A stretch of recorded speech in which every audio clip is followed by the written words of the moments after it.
nós vamos falar para você sobre o benefício da aposentadoria programada especial. É um benefício bem novo, que foi mudado agora dia 13 de novembro. Então, se vocês tiverem qualquer dúvida, vocês podem perguntar pra gente no chat quando o professor pedir, que a gente vai estar respondendo. A aposentadoria especial é um instituto que possibilita, por meio de alguns requisitos especiais, a concessão do benefício do regime geral da Previdência.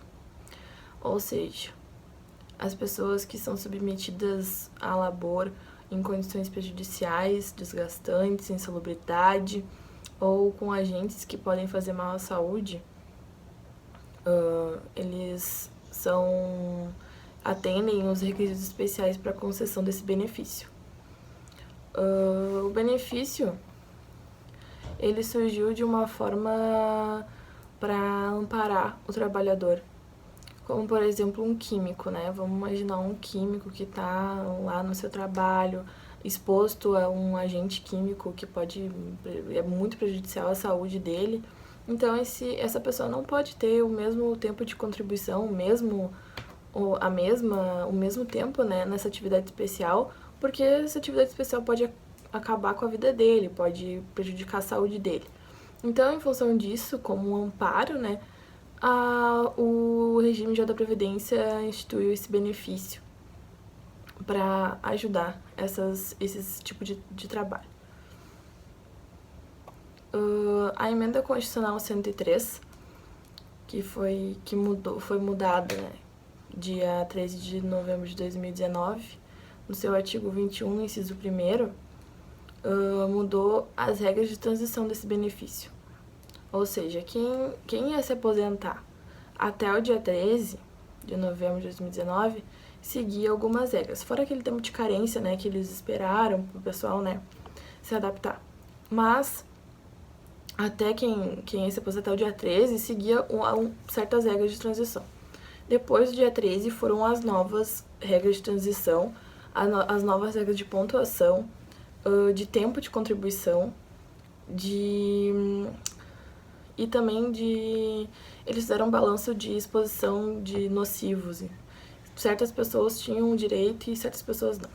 As meninas vão explicar mais pra frente o que significa. Então, eles mudaram alguns requisitos com a emenda, né? E as pessoas, a partir do dia 13, teriam que seguir as novas regras, né? As novas regras de transição e todas o que abordava na emenda, no seu artigo 201. Vale ressaltar também que teve uma diferença de nomenclatura em função da reforma. A aposentadoria especial era quando o pessoal que eles dividiram, o regime dividiu para o pessoal que estava se aposentando antes do dia 13, ou seja, dia 12, por ali, eles se aposentavam pelas regras da aposentadoria especial. Depois do dia 13, eles passaram a se aposentar pela regra da aposentadoria programada especial, que tem as novas regras da reforma. Yasmin, então dando continuidade ao nosso trabalho, eu vou falar um pouquinho sobre os agentes nocivos.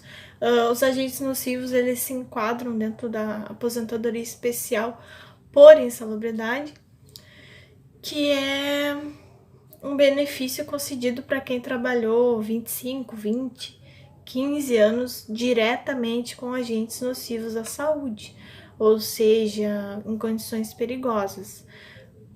E por trabalharem nessas condições, reduz assim o tempo de serviço e contribuição para fins de aposentadoria. Essa insalubridade ela se divide em 3 agentes, sendo eles riscos físicos, químicos e biológicos. Vou começar falando um pouquinho dos riscos físicos, que, como o próprio nome diz, são todos aqueles que causam algum impacto físico no trabalhador.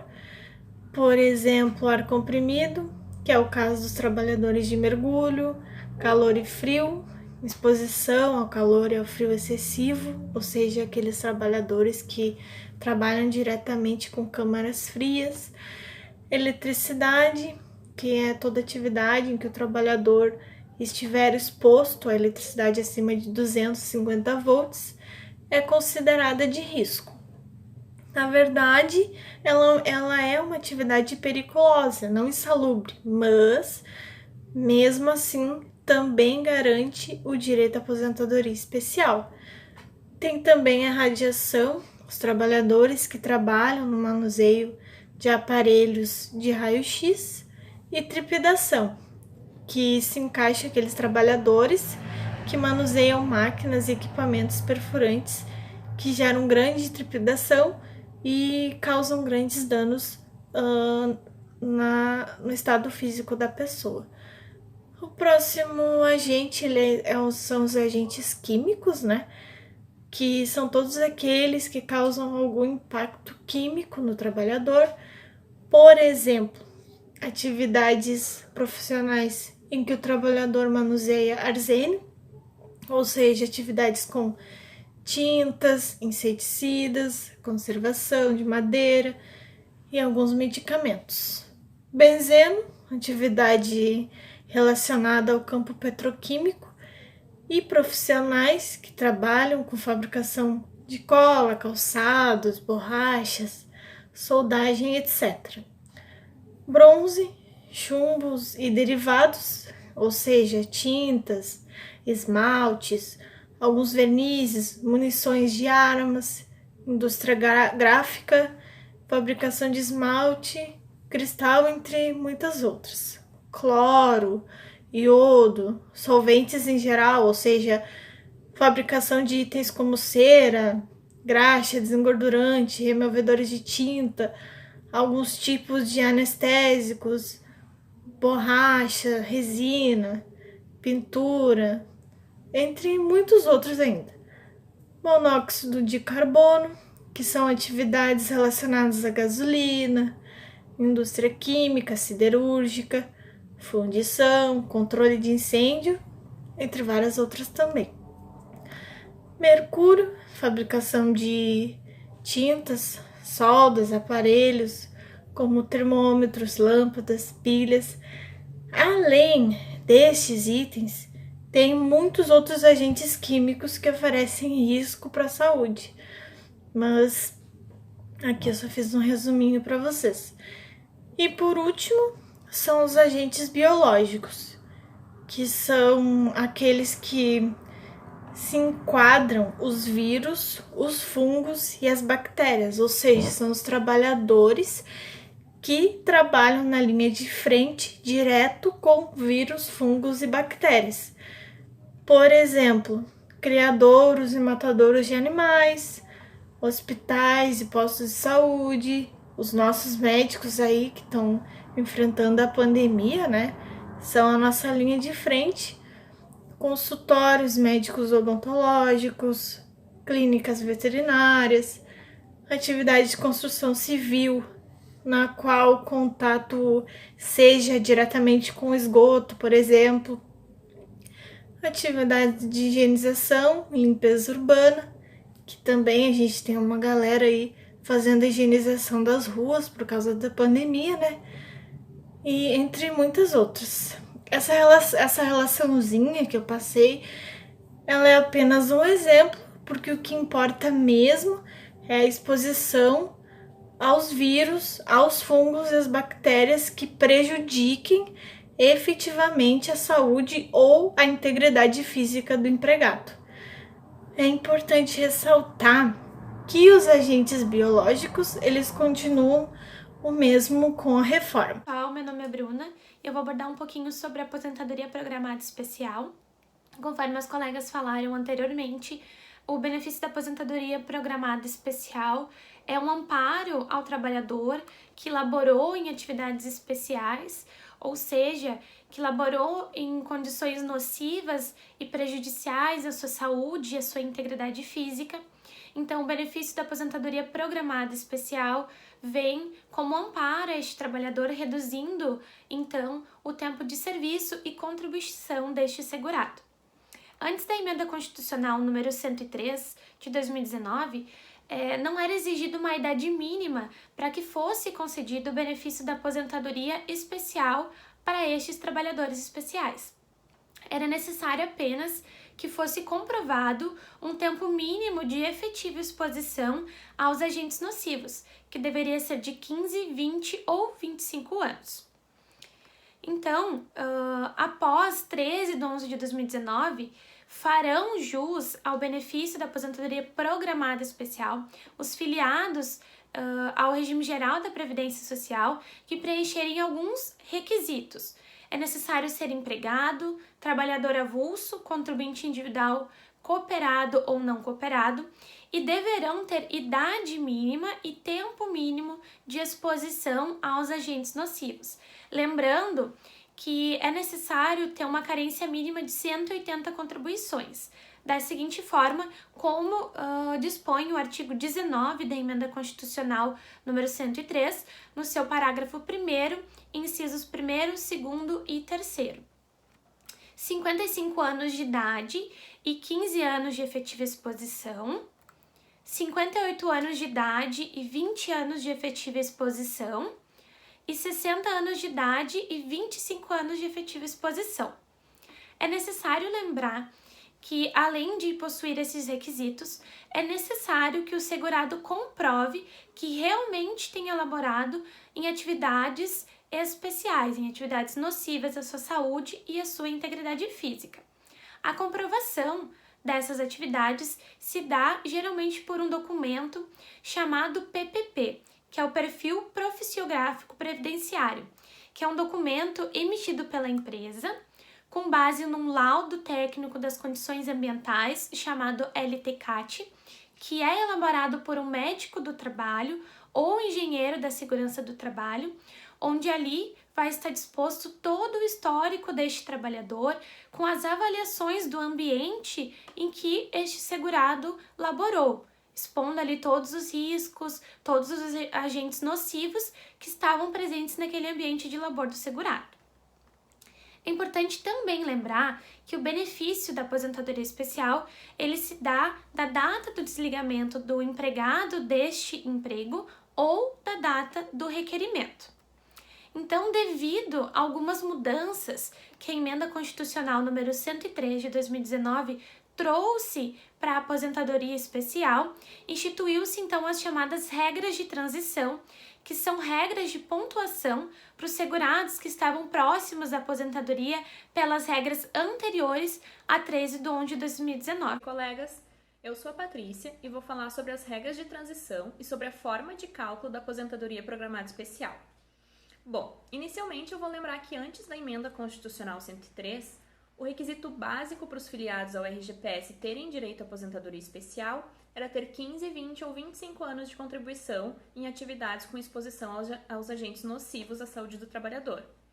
E a emenda trouxe a novidade da exigência de idade mínima e manteve o tempo de contribuição em atividade com exposição aos agentes nocivos. As regras de transição, elas se aplicam aos segurados que já eram filiados e que já exerciam atividade especial antes de 13 de novembro de 2019. Essas regras têm como finalidade buscar um equilíbrio entre as leis antigas e as leis novas para estabelecer uma mudança gradual de um regime para o outro, para os segurados que já estavam contribuindo para o sistema previdenciário antes dessas modificações. As regras de transição, elas são instrumentos jurídicos para se preservar a segurança jurídica, respeitando a expectativa de direito dos segurados. Para resumir, a regra de transição da aposentadoria especial foi trazida pelo artigo 21 da Emenda Constitucional 103 de 2019, que estabeleceu que todo segurado já afiliado ao sistema da Previdência Social antes de 13 de novembro de 2019 e que exercesse atividades especiais não precisa cumprir a regra geral que a Bruna nos explicou anteriormente, que tem como requisito a idade mínima. Ele pode utilizar a regra de transição, que exige que os segurados atinjam uma certa pontuação, somando a idade com o tempo de contribuição, e, além disso, que tenham um determinado tempo de atividade especial.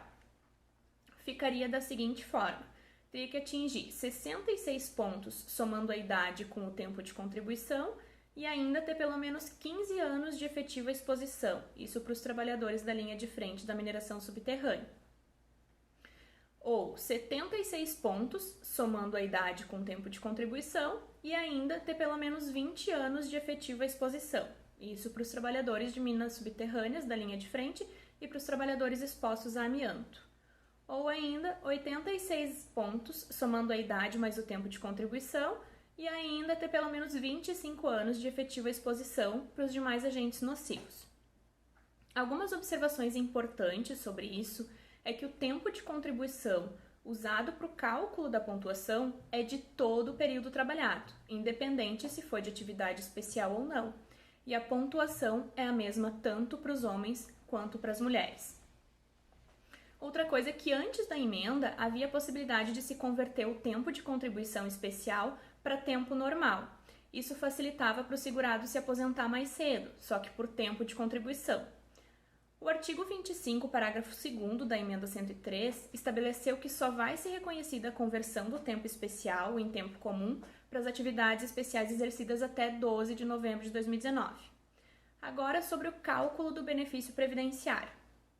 A renda mensal inicial, que é a RMI, é a apuração da primeira parcela do benefício previdenciário e é através dela que são efetuados os reajustes anuais do valor do benefício.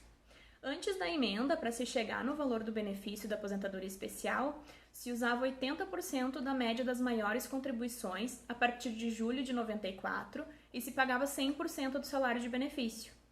Com a emenda, tanto para a regra permanente quanto para a regra de transição, se considera só 60% da média simples de todos os salários de contribuição desde julho de 94, e mais 2% para cada ano que excedeu o tempo de 20 anos de contribuição para os homens e 15 anos para as mulheres e para os segurados que a atividade exija só os 15 anos de contribuição. Como exemplo, vamos pensar num homem de 67 anos de idade, com 33 anos de contribuição em atividade especial e a média de todos os salários dele foi de R$2.000. Como ele tem 33 anos de contribuição, excedeu em 13 anos dos 20 de contribuição. Então, serão 2% vezes os 13 anos excedidos, igual a 26%. Somando com os 60%, a gente tem 86% de R$2.000, que ficariam R$1.720 de benefício de aposentadoria especial. E para encerrar, o benefício da aposentadoria especial tem validade indeterminada, cessando em caso de morte do segurado. Uma coisa que a gente tem que observar é que o aposentado que tiver aposentadoria especial, ele não pode voltar a trabalhar em atividade especial. Ele pode voltar a trabalhar em uma atividade comum, mas em atividade especial ele não pode voltar. Bom, pessoal, é isso que a gente tinha para falar sobre aposentadoria especial. Agradeço muito a atenção de todos. Boa noite.